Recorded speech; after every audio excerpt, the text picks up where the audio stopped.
La troisième citation biblique est explicite avec l'évangile de Jésus. Il en va comme il est écrit dans Isaïe le prophète. Voix d'un cri dans le désert. Préparez le chemin du Seigneur, faites droit ses sentiers. Marc 1, 2. On ne s'étonnera pas de trouver là encore une modification du texte originel. Dans la Bible grecque, le cri d'un messager exhorte en effet les exilés à accueillir la délivrance que Dieu lui-même viendra leur faire goûter. Préparez le chemin du Seigneur, faites droit les sentiers de notre Dieu. Isaïe 43.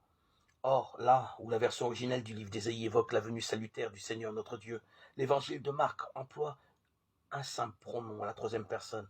Préparez le chemin du Seigneur, faites droit ses sentiers. La correction permet évidemment de reporter sur Jésus le titre de Seigneur habituellement donné à Dieu, et par voie de conséquence d'inscrire à nouveau Jésus dans le corps de la promesse. Le renversement inauguré par la première citation se confirme donc.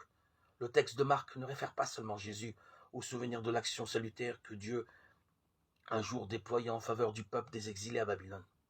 Il célèbre en Jésus l'action salutaire de Dieu, dont, au jour de l'exil, le messager a fait l'annonce à grands cris.